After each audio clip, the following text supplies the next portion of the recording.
espírito empreendedor. Recebemos no Orioncast um empresário, um amigo que desafiou o caminho tradicional do direito. Criou uma das consultorias tributárias mais estratégicas do Espírito Santo do Brasil. Ele é CEO da EdTax, apaixonado por vendas, especialista em mostrar ao empresário como pagar menos impostos, de forma correta e inteligente. Seja muito bem-vindo, Igor Isoton. Obrigado, meu irmão, pela sua presença aqui. Obrigado pelo convite, meu amigo Zucatelli. Mestre, queria começar para você se apresentar para o pessoal que está te ouvindo.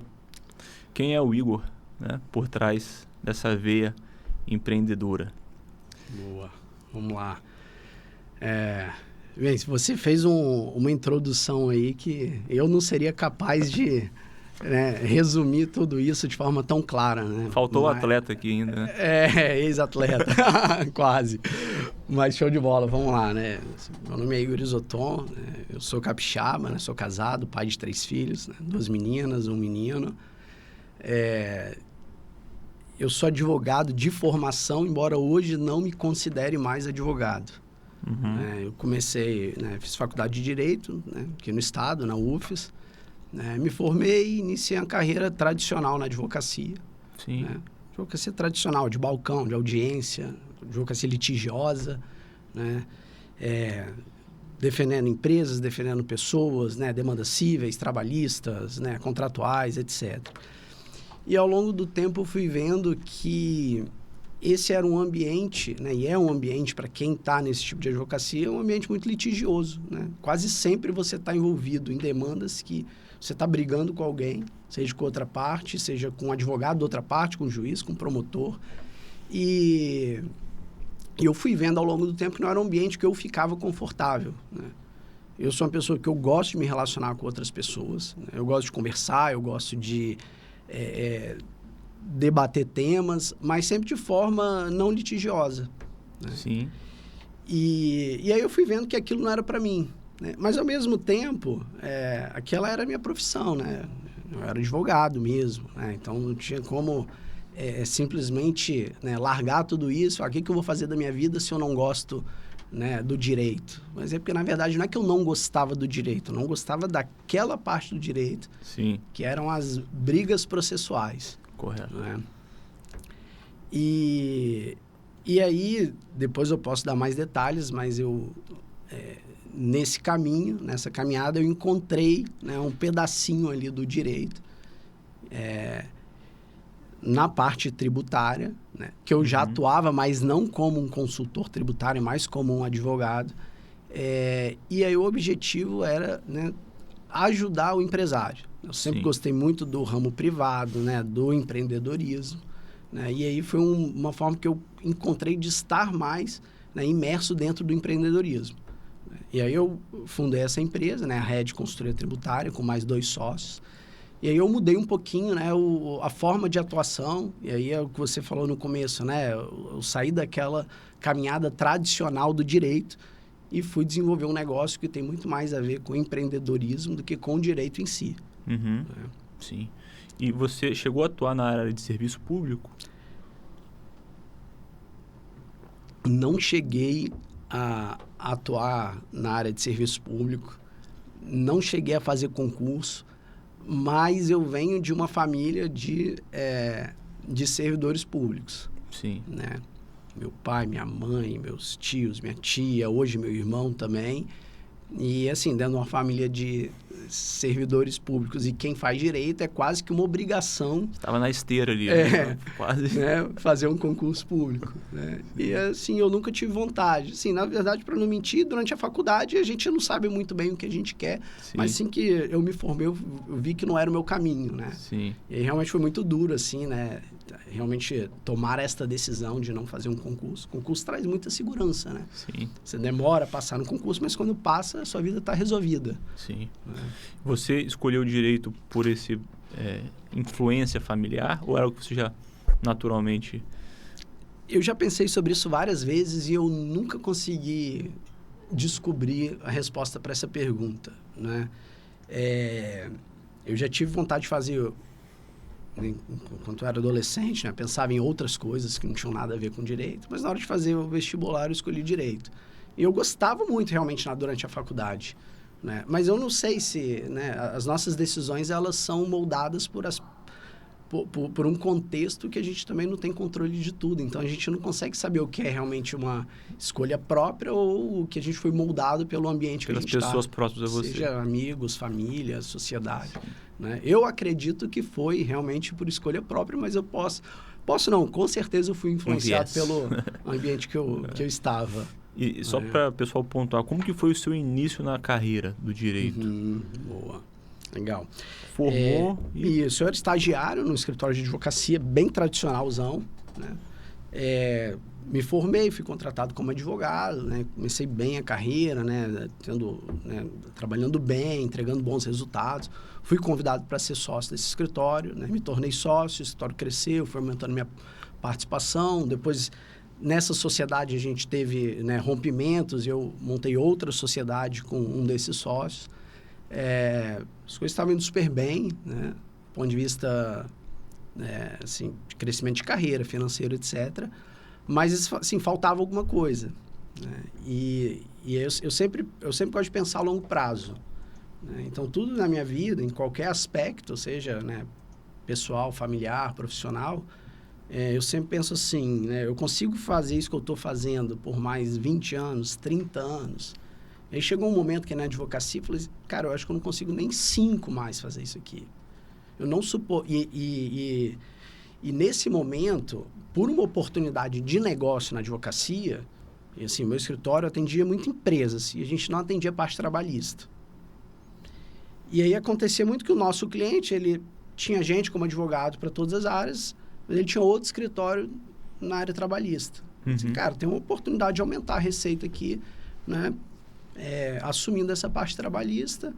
Aí eu, né, fiz um curso, tal, comecei a gostar e resolvi, né, ser o sócio que ia cuidar da parte trabalhista. E por uma sorte ou por um azar, eu comecei ganhando causas na Justiça do Trabalho a favor da empresa. Que é um negócio que, assim, você vai para uma audiência, para um processo, já tomando de 2-0, né? Com o juiz contra você, com todo mundo contra você. O empresário é o vilão. Né? Se está numa mesa trabalhista sendo processado, é quase um criminoso. E apesar desse contexto, eu comecei ganhando algumas causas importantes para meus clientes. Eu falei assim, porra, eu sou bom nesse negócio aqui, vou fazer isso, vou seguir. Só que ao longo do tempo, eu comecei a ver um negócio assim, muito exaustivo psicologicamente.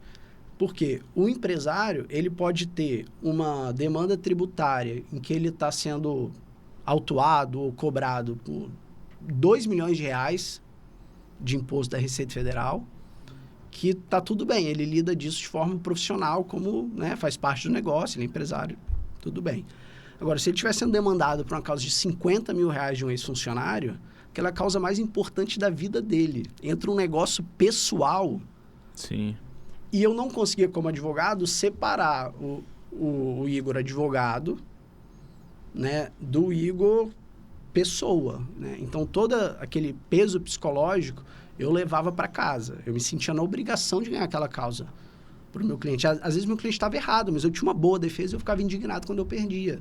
Então, fui vendo... E, assim, eram cenários de muita guerra nas audiências, né? Muita tensão. Eu falei, cara, isso não é para mim, não quero... E nesse meio tempo eu já tinha iniciado esse trabalho que eu faço na Rede hoje, né? Que é trazer para os clientes, né, soluções para pagar menos imposto, estratégia tributária, planejamento, né? E aí, você como um advogado tradicional, esteja o seu cliente certo ou errado, quando o seu cliente contrata, ele está perdendo dinheiro, né? Vamos supor que você tenha se envolvido você tenha sofrido um processo trabalhista, né? Você está certo, né? O funcionário está te cobrando R$50 mil, né? Você vai pagar 10 mil para o advogado te defender. Você ganha a causa, mas você perdeu 10 mil reais. Então, o advogado, em regra, está sempre... né? O empresário vê o advogado como cara, se eu precisar desse cara, eu estou perdendo dinheiro, não interessa. Agora, na parte tributária, a gente sempre está trazendo dinheiro para o empresário. Independentemente se ele nos paga no sucesso ou previamente... né? Se ele está contratando uma consultoria como a minha, cujo objetivo é desenvolver estratégia, um planejamento tributário para pagar menos imposto, só faz sentido se ele ganhar mais do que ele está me pagando. Sim, perfeito. E muito legal, você estava dando sucesso, né, na área do direito. Me identifico um pouco porque antes de estar no mercado de seguro, eu estava trabalhando embarcado, também estava bem posicionado. Em que momento você decidiu mudar de caminho, né?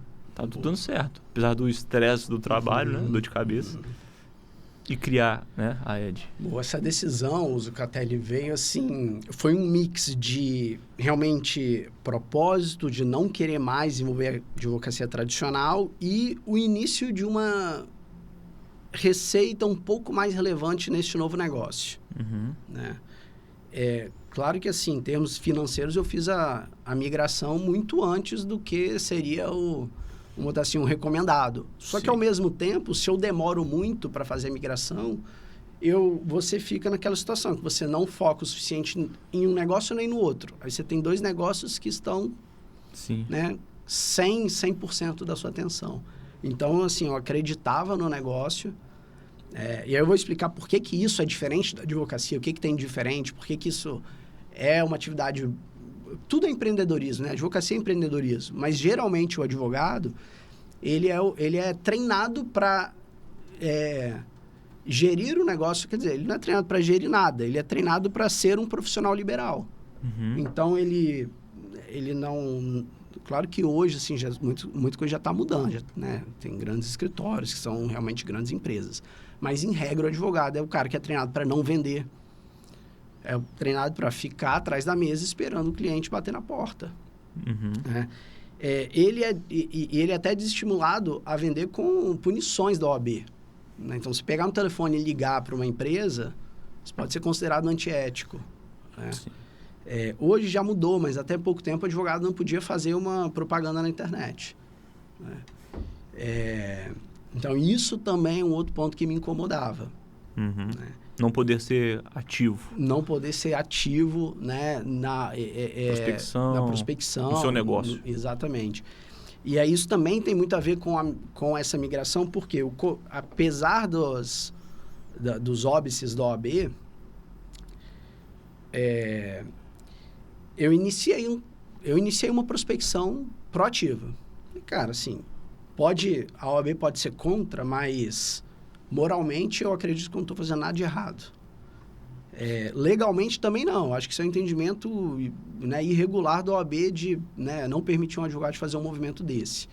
Eu estou fazendo um bem para o meu cliente, que eu estou levando para ele uma solução para ele pagar menos imposto dentro da lei. Né? Então, eu vou fazer. E comecei a fazer. Só que chegou um momento que, assim, não dava mais, né? Então, eu tinha que tomar a decisão. Vou fazer isso de forma profissional, eu vou contratar time, eu vou crescer, eu vou realmente botar a cara, né, e fazer isso sem medo. Então, não dá para ser realmente mais, né, um advogado, um escritório de advocacia. Aí foi um momento que eu abri a empresa, né? A atividade já estava acontecendo, mas aí sim eu abri a empresa, que é a Red Consultoria Tributária, foi aberta em 31 de outubro de 2019, fazendo 6 anos agora, né, no mês que vem. E aí eu comecei, né? Sim. E aí eu comecei, aí realmente fui, né, investi muito em vendas, em prospecção, em aprender como fazer isso, porque até então não sabia. Eu fazia na raça ali, né? E hoje, qual que é o... Eu imagino, todo profissional tem uma satisfação de estar fazendo algo ali, pois estou fazendo bem para alguém, isso aqui me dá um tesão de estar resolvendo, que é o famoso propósito, né? Qual que é o seu hoje grande propósito como empreendedor, né, no seu negócio? O que te dá gana ali de... Bom, tem 2 pontos, Gabriel.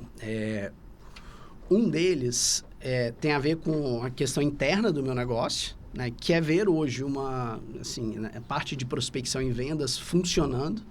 Porque lá atrás, como que começou? Eu pegava uma lista de empresas no Google, na internet, minerava ali, buscava de forma completamente aleatória e sem metodologia. Pegava essa lista aí de 200, 300 empresas, pegava no telefone e saía ligando para cada uma, tentando falar com... E ligava no fixo da empresa, então tinha que passar por cima da recepcionista para conseguir falar com o dono, para conseguir 5 minutos de uma atenção para conseguir uma agenda para apresentar o meu negócio. Então, começou assim, foi muito duro. Pegar o telefone e ligar o dia inteiro é muito difícil. São poucas pessoas que conseguem fazer isso. E claro que eu não conseguia fazer isso sempre, todos os dias. Tinha dia que eu, desanimava, estava cansado. E aí isso eu me botava em dúvida. Cara, eu não consigo fazer, será que eu não sou, né? Mas foi. E aí, hoje o que me deixa, assim, muito satisfeito é ver que isso, que começou há 6 anos, e que também eu não sabia também se funcionava, porque eu via isso funcionando para empresa de tecnologia, para outros segmentos. Né? No meu negócio eu não sabia, eu vou ligar para um empresário para falar sobre uma questão extremamente sensível do negócio dele, né? Que são impostos, que envolve parte financeira, que envolve dados confidenciais. Esse cara vai me atender, ele nunca ouviu falar de mim e ele atendia. Então, hoje eu fico muito satisfeito de ver que eu tenho um time e uma estrutura que roda fazendo isso de forma automática. Né? Hoje lá tem, né, uma pessoa que monta as listas de empresa, 3 pessoas que fazem essas abordagens, são milhares e milhares de ligações todos os meses, né? E dezenas de reuniões. Então, hoje a estrutura está pronta. Eu estou ainda totalmente dentro do departamento de vendas, porque eu não faço mais as primeiras ligações. Às vezes eu faço, para não enferrujar, mas assim... Dá saudade, né? É bom, eu gosto, mas assim, é dureza mesmo. Sim. Então, esse é um ponto. Agora, falando do propósito do negócio em si, eu realmente fico muito satisfeito quando eu vejo um projeto que a gente faz concluído e o empresário surpreso porque realmente deu certo e esse cara ou recuperou o imposto que ele pagou a mais, que ele não sabia que ele tinha direito, e quando ele soube porque nós mostramos, ele duvidava que ele ia conseguir esse dinheiro de volta da Receita Federal. O cara, duvido que a Receita Federal vai devolver esse dinheiro. Aí eu falei assim, vamos lá. E assim, é o que a gente faz, né? Devolve mesmo, né? Realmente parece algo não muito crível, mas devolve. Né? Ou projetos de planejamento tributário em que a gente muda pequenos detalhes no negócio, às vezes a localização de um centro de distribuição, mudança de um porto na importação, mudança de um regime tributário, uma empresa que está no Simples Nacional e se considera pequena para não estar no Simples, a gente migra essa empresa para um lucro real e economiza, às vezes, né, centenas de milhares de reais num ano para o empresário. A gente já teve caso, empresa aí migrando de um Simples para um lucro real, economizou aí mais de 200 mil no ano. É muita coisa. Então, quando o cliente realmente sente no bolso ou na caixa da empresa que realmente ele está pagando menos imposto, é a hora que eu realmente fico assim, muito satisfeito, muito feliz. E você costuma dizer que o Brasil, né, é um dos países mais difíceis para empreender. Qual foi a sua motivação? Boa. O Brasil, isso é fato, né?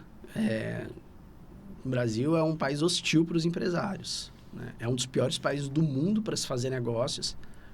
Quem é empresário sabe isso empiricamente, sente na pele, não precisa de estudo. Sim. Mas se a gente não quiser ter dúvida, existe de fato um estudo do Banco Mundial, né, que analisou vários países, né, 200 países, né, os 200 países mais relevantes do mundo, né, e analisou vários critérios, não só o critério tributário.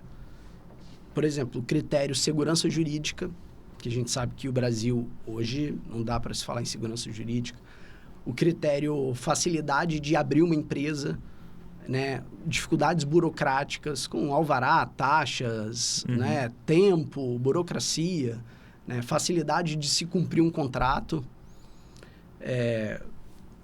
E aí fez um ranking, né? O Brasil ficou entre os piores países.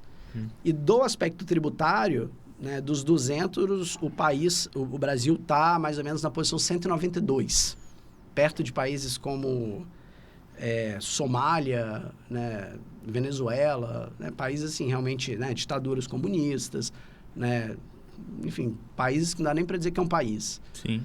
Então, agora, o empresário brasileiro é muito criativo, né?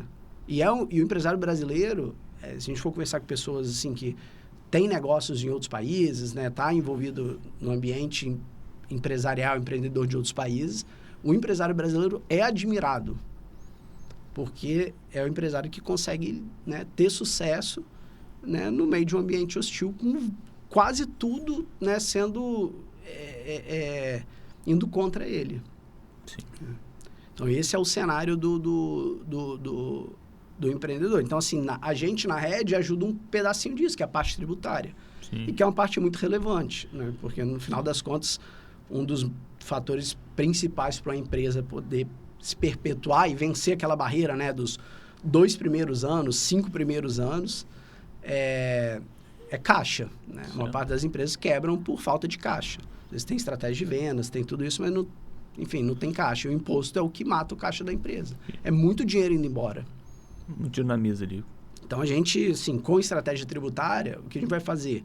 O empresário pagar o mínimo possível dentro da legislação. Perfeito.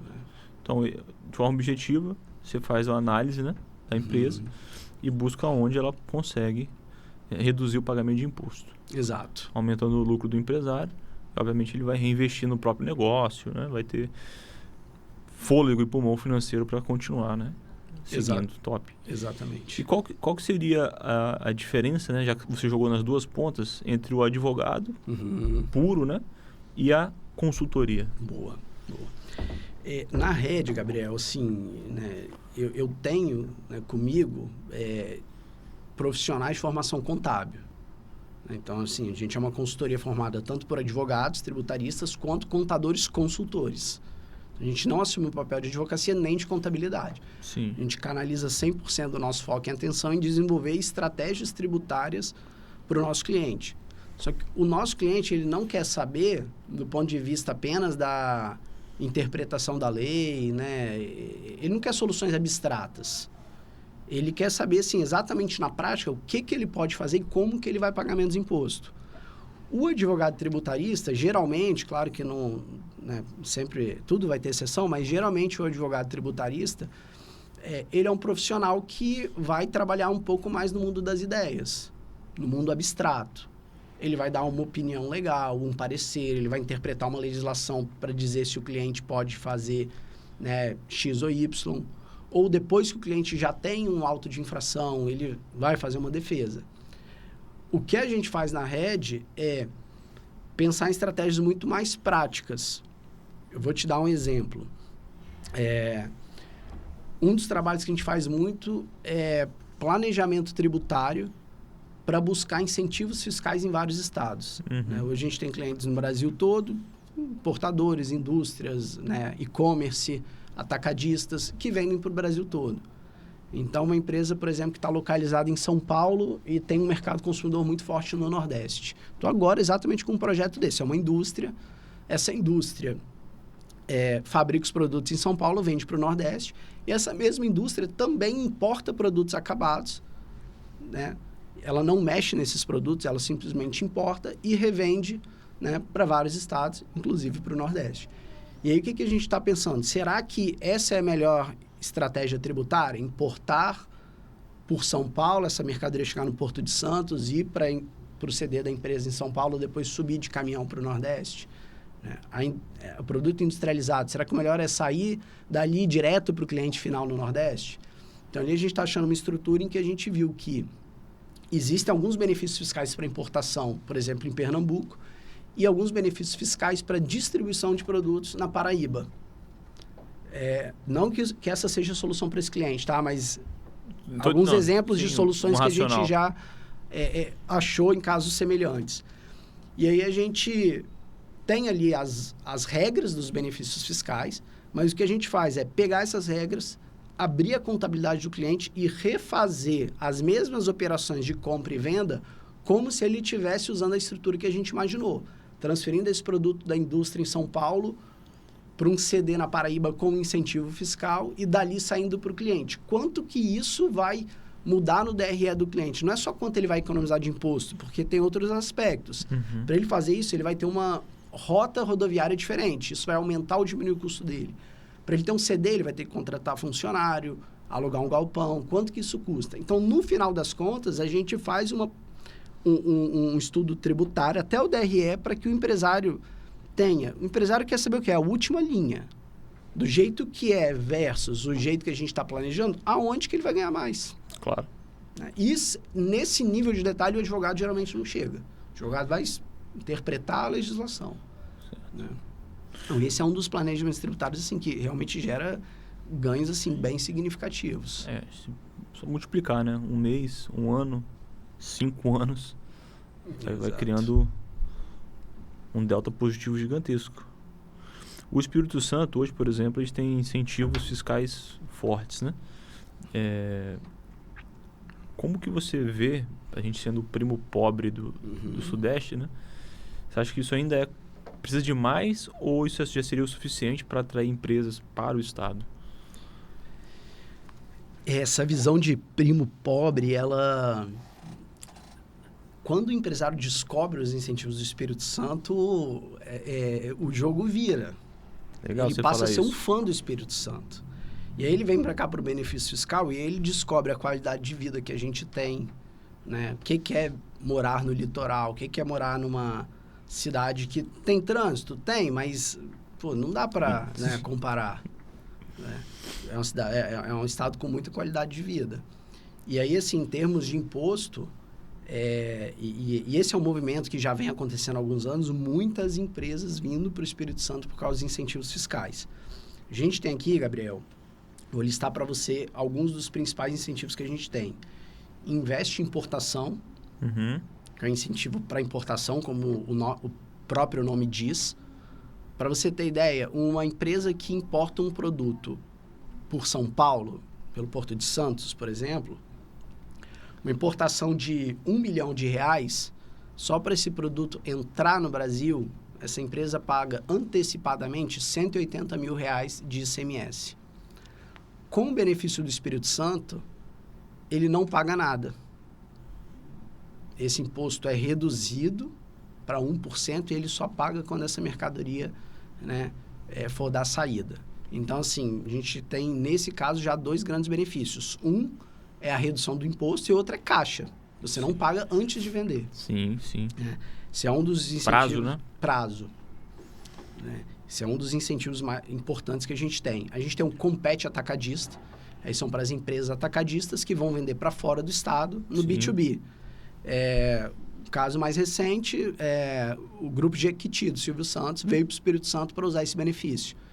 Em regra, você pagaria, na hora de vender um produto para um outro estado, 12% de ICMS, mas com esse benefício do Espírito Santo, você paga apenas 1%. Então, assim, é uma redução muito significativa.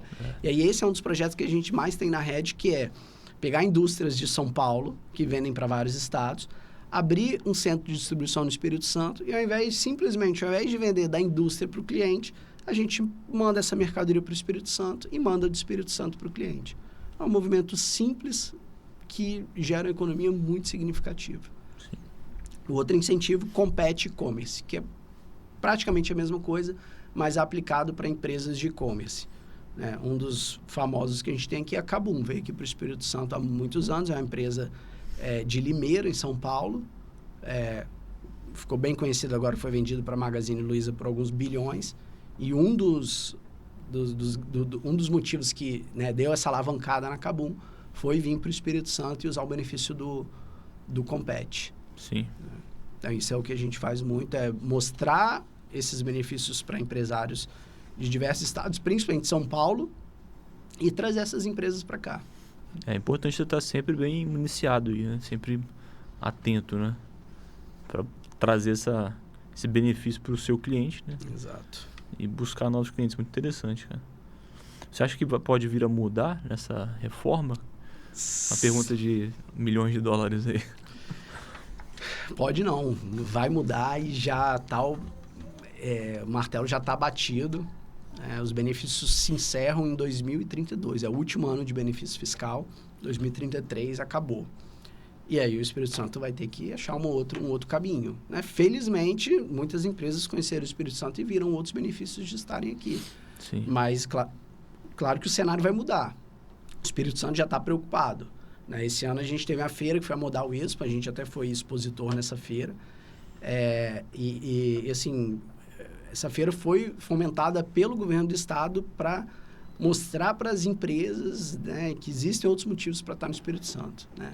Certo. Logística, bons portos e aeroportos, boas estradas, bom relacionamento com o poder público, né? Então, o Espírito Santo tem que manter essas empresas aqui e atrair novas empresas com outras vantagens.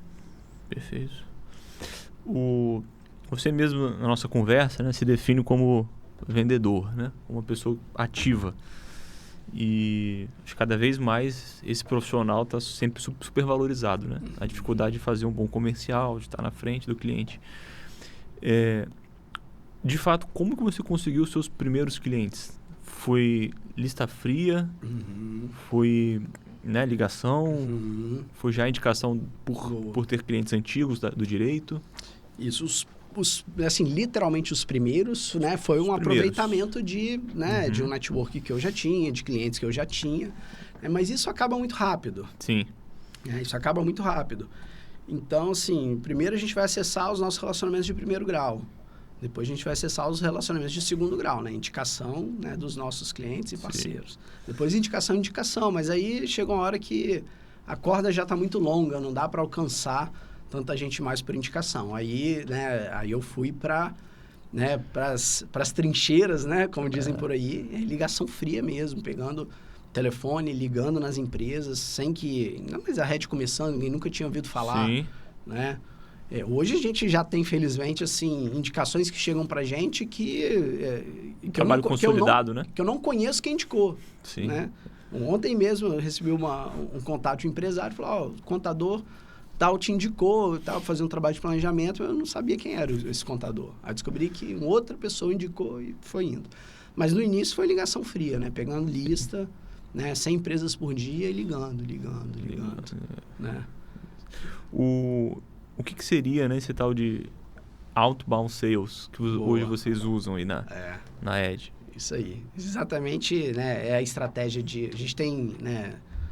Hoje, né, no marketing, né, falam em inbound e outbound. Né? O inbound é quando o lead, né, o potencial cliente, chega espontaneamente para você. Viu um conteúdo na internet, viu um e-book, viu uma propaganda, bate na sua porta e fala, achei legal, quero conversar. Né? Entre aspas, moleza, né? Fácil. Você que, né, tá no... Sim, é melhor, é um lead mais quente, né? Imagina se você pudesse depender do seu negócio aí só de lead que bate na sua porta, ia ser uma maravilha. E o outbound, que é quando a gente vai proativamente bater na porta de uma empresa que, né, pode já ter ouvido falar da gente, mas em regra não ouviu, ou se ouviu, mas também não está esperando o nosso contato. Sim. Então, realmente interromper, né? E no nosso caso, não tem jeito, Gabriel, assim, os nossos contatos têm que ser com os donos das empresas. Se não for com o dono, a nossa chance de converter isso num negócio cai, assim, drasticamente. Né? Primeiro, porque quem vai usufruir do resultado do nosso trabalho é o dono. Né? Porque, assim... E é o decisor, né? Eu vou economizar, né, para a empresa, eu estou aumentando o lucro do cara. O cara vai botar esse dinheiro no bolso se ele quiser, mas se ele não quiser, ele vai aumentar a empresa dele. É ele que se beneficia do resultado do trabalho. Outros profissionais que são importantes, que estão envolvidos ali, mas às vezes esse cara vai ter trabalho e não vai ter um ganho. Sim. Né? Então, assim, no outbound, a gente precisou desenvolver estratégia que a gente fale com os donos. Sim. Então, o outbound é justamente isso, é pegar no telefone. Hoje tem WhatsApp, tem e-mail, mas eu ainda acho que a metodologia mais efetiva é ligação fria mesmo, bater no telefone ali do cara que não está esperando, não te conhece, e você, de forma muito educada, mas confiante, explicar para ele que ele precisa de parar um minutinho para te ouvir, se fizer sentido. Você gerar valor para ele do seu produto, do seu serviço, né? E até para quem está assistindo a gente, como que é hoje, então, o trabalho comercial? Como que é feito, né? Na prática, para o empresário que quer conhecer. Legal.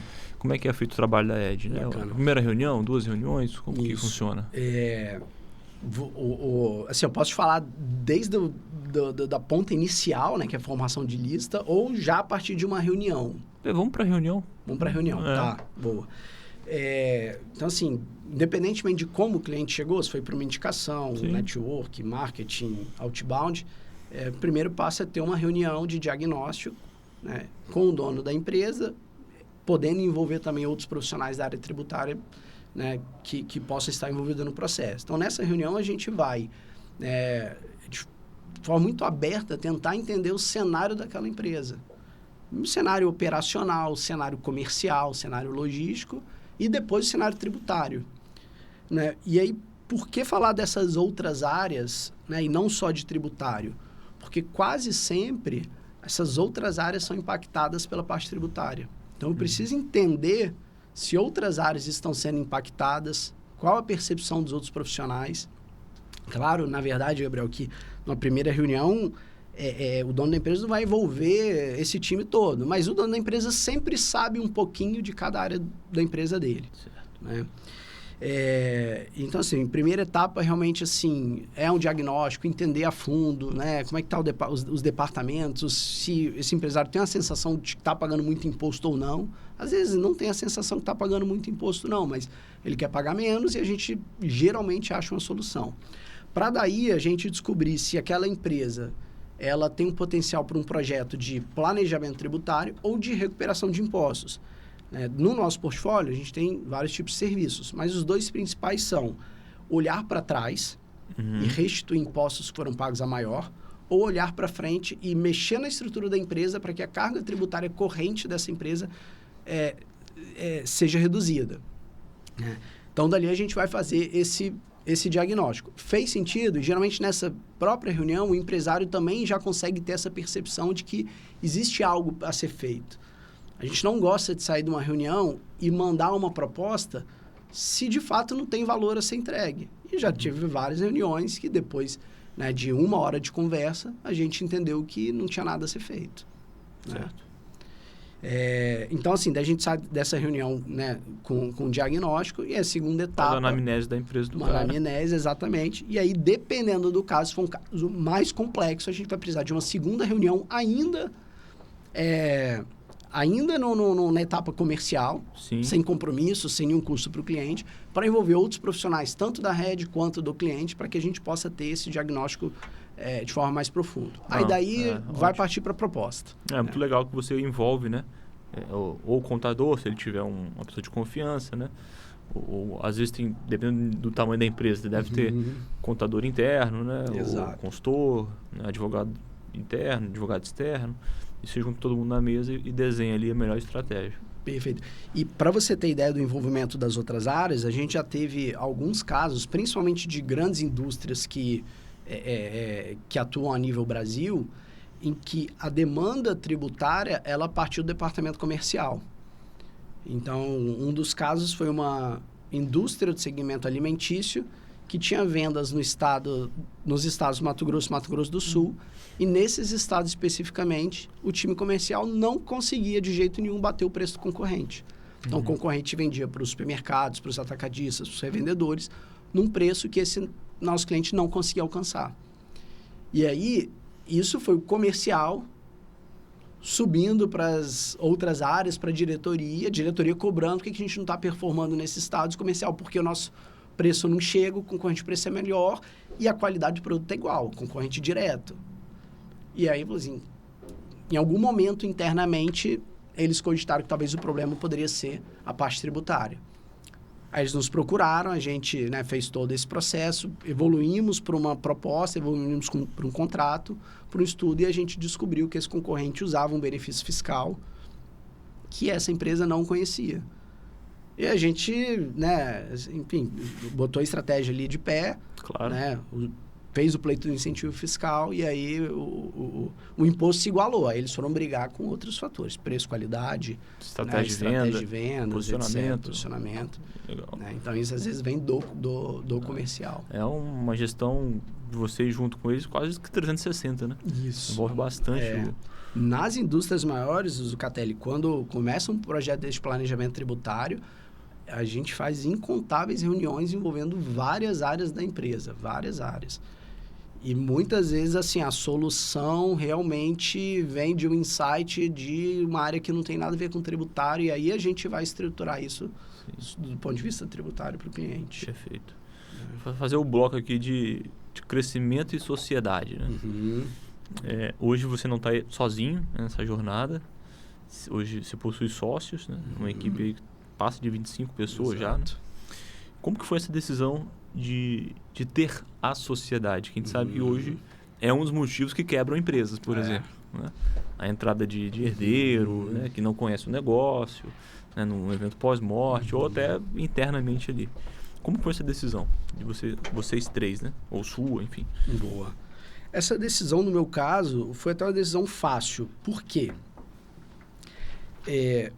Quando a gente começou a Red, antes de existir Red Consultoria, a gente começou como uma parceria despretensiosa. A gente não pensava em sociedade, a gente não pensava em nada disso. A gente simplesmente uniu habilidades diferentes, competências diferentes, um sócio mais contínuo comercial, que é o meu caso, um outro sócio mais com time operacional, que é cuidar do time, desenvolver os projetos, botar a mão na massa, achar as estratégias tributárias, e um outro sócio contínuo mais administrativo, de cuidar da empresa como um todo, do time do ponto de vista mais de gestão, né, mais interno. Então, isso acabou acontecendo de forma muito natural. E eu que estava saindo de uma advocacia operacional, em que eu estava envolvido com litígios, com mão na massa, com processo, eu não queria mais isso, essa oportunidade chegou para mim numa hora boa. Sim. A parceria já estava... Então, a sociedade é a mesma desde 19? Desde o início? Desde 19. E antes de 19, era uma parceria. Uma parceria. Até o momento em que a gente viu que não era mais uma simples parceria, não era mais uma simples indicação de clientes, realmente era um negócio juntos. Sim. E aí isso para mim foi muito bom, porque eu que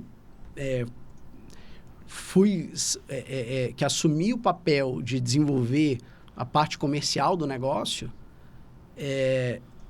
eu podia fazer de forma muito tranquila, sabendo que eu tinha alguém para executar. Então, eu podia vender, passar o bastão e buscar o próximo cliente. Sim. Diferente de quem tem que vender e executar. Porque quem vende e executa, faz uma venda, para de vender. Executa, dependendo do tempo de execução, 15 dias, 1 mês, 2 meses, 3 meses sem vender. Aí terminou a entrega, vai lá buscar o próximo cliente. A gente conseguia fazer isso de forma concomitante. Por isso que a gente conseguiu crescer um pouco mais rápido do que uma empresa que não tem estrutura de vendas, etc., cresce. Não, parabéns, porque a gente sabe que hoje é cada vez mais difícil, né? Manter uma sociedade, né? Sim, e claro que assim, toda sociedade, né, vai ter seus problemas entre sócios, né? E assim, tem que ter, porque também se não tiver, porque os sócios não estão trabalhando, não estão pensando criticamente, não está um enfrentando o outro. Sim, né? sim, e faz parte do crescimento. E no nosso caso, os momentos que a gente teve, assim, algumas das melhores mudanças e viradas foi o momento que os sócios desacordaram sobre algum tempo. Às vezes excede um pouco o tom, sim, mas depois volta né? Sim. E um tópico legal, né, dessa parte de sociedade, crescimento, acho que vale para todo mundo. Qual que foi o maior risco, pode-se ler também desafio, né, que vocês correram para crescer? Um dos riscos, o Gabriel, que a gente tomou assim, né, e aí volta um pouco no que a gente estava conversando, né, sobre assim, um dos maiores problemas das empresas é caixa. Uhum. Né? E no nosso negócio, muitos dos nossos projetos são remunerados com FII de sucesso. Uhum. A gente só vai realmente receber assim, o FII mais significativo, ainda que no tenha êxito. algum FII inicial, etc., Sim. ou um recorrente, mas é o êxito, que vem depois de alguns meses de trabalho. Né? E aí teve um momento que a gente quis crescer, a gente quis se posicionar melhor. A gente começou como uma empresa home office, foi 2019 para 2020, bem na pandemia, não tinha escritório, nada disso, foi crescendo, videoconferência, prospecção. Mas chegou um momento que a gente quis ter mais corpo, mais robustez, mostrar isso para o mercado. Né? A gente estava ali, uma empresa low profile, vamos dizer assim, né? Lidando com projetos, às vezes, de milhões para grandes indústrias, né? Mas...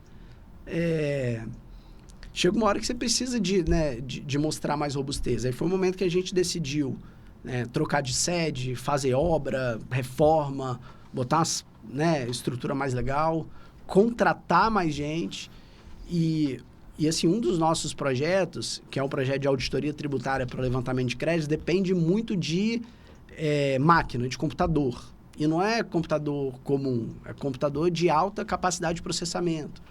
Então, se eu quero aumentar um membro do meu time, é 15 mil de computador e mais acessórios. Então, tudo é muito dinheiro na frente. A gente resolveu fazer o movimento... Dar o passo, né? Dar o passo, ficar alguns meses sem retirada, alguns meses tendo que colocar dinheiro no caixa, né? Então, assim, a gente teve momentos, né nesse crescimento aí de que sempre dá medo, né? Claro. Porque é muito fácil depois, e quando, né, hoje na era do podcast, né, da comunicação, e a gente vendo, né, empresários, né, que passaram já por todas essas etapas, tem uma empresa já, né, consolidada de milhões, de 20 anos de história, né, falar desses percalços e falar, não, mas eu sempre acreditei, e você tem que acreditar no seu negócio, porque vai dar certo. Mas depois que passou e já deu certo, é fácil falar. Agora, enquanto você está no momento, você não sabe se vai dar certo. Pode ser que não dê mesmo, né? Então, assim, pode ser que dê certo, pode ser que não dê certo também. E o não dá certo é muita grana, né? Então isso, assim, dá... Né? Eu sempre acreditei, mas também, né? Eu sempre fui muito pé no chão também. Dos sócios, eu tenho um sócio que é o mega otimista, né? E eu sou um pouco mais pé no chão, um pouco não tão otimista, talvez diria um pouco mais realista, assim, né? Mas aí a gente se equilibra, né? Ele me empurra mais, eu dou uma segurada um pouco mais nele, né? Tá dando certo, né? Tá dando certo, isso aí. E quantos clientes vocês já conquistaram esse ano? Bom, esse ano, Gabriel, conseguiram ajudar, novos clientes em 2025, a gente bateu esse mês a marca de 164 novos clientes. Então, assim, de 2019 para cá, né? São projetos? Cada cliente é um projeto? Cada projeto, exatamente. Cada CNPJ? Tem um cliente de receita recorrente, em que a gente fica como um consultor tributário adicional ao advogado, adicional à contabilidade, que quando o cliente quer ter alguém que ele pode consultar e pode estar sempre olhando a oportunidade tributária, alguém sempre olhando para aquela empresa da forma mais rápida possível, trazer atualização e fazer essa empresa aproveitar oportunidades tributárias, né?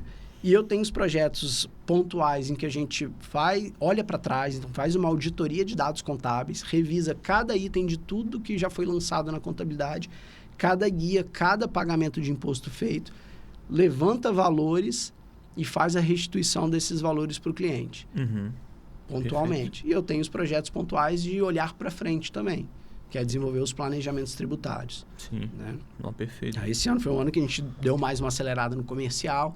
Hoje a gente, assim, também diversificou muito, né, a aquisição. Mas é uma demanda também, acho que a falta de informação, né? Vocês levam muita informação pro... A gente tenta fazer toda a nossa comunicação, seja marketing, seja prospecção, seja reunião, com viés de informação e conteúdo, né? Menos técnica de venda, de persuasão e mais entrega. Sim. Né? É até o meu estilo pessoal. 6 anos já, né, de trabalho, então vocês têm uma eficiência já.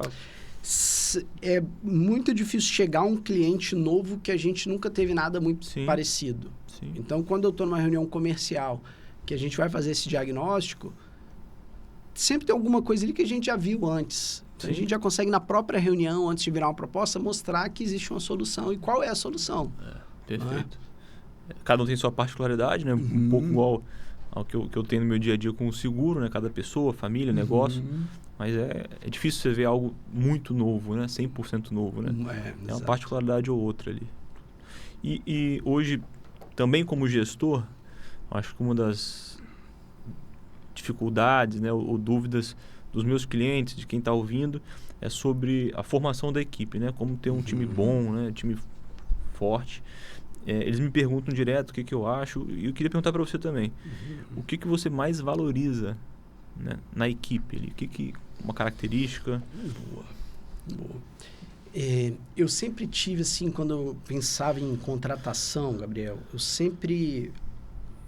eu buscava muito, assim, experiência, conteúdo técnico, formação.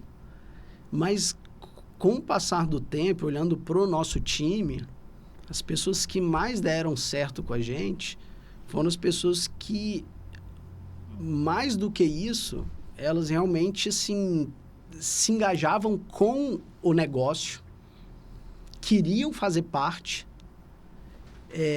e tinham vontade de estar junto do time. Uhum. E são coisas que, às vezes, numa entrevista você não consegue descobrir. Você consegue ter alguns insights, algumas ideias ali, mas é no dia a dia mesmo que você começa a ver aquele cara que realmente quer estar com você e quer crescer com você. Porque quando a pessoa, o colaborador tem esse perfil, ele vai estudar, ele vai se aperfeiçoar, ele vai se aprimorar naquilo que a empresa precisa naquele momento, ele vai assumir os papéis que a empresa precisa. Que assim, você como empresário, no final das contas, você precisa de pessoas que você pode fechar o olho e confiar. Sim. E isso não tem nada a ver com capacidade técnica, né? Sim.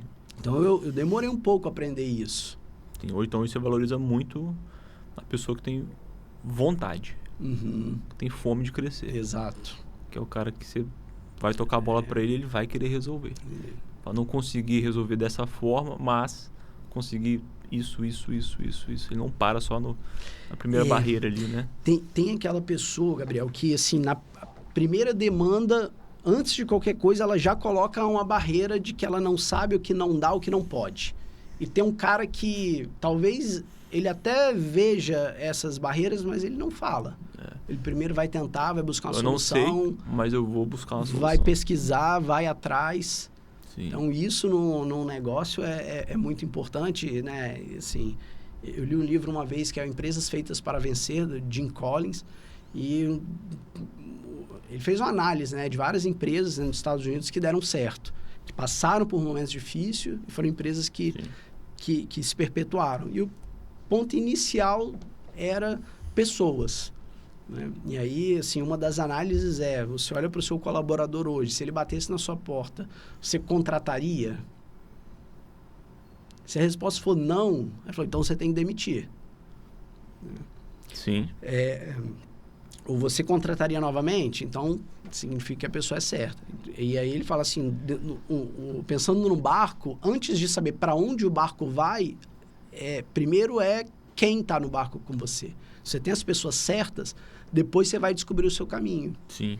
Então, você tem uma empresa que está num momento difícil, que não sabe qual estratégia vai adotar, para onde vai, se você tiver junto com você as pessoas certas, você já tem uma chance maior do negócio dar certo. No final, são pessoas, né? Pessoas. No final, sempre é isso, né, cara? Impressionante, né? Por mais o currículo que ela tem...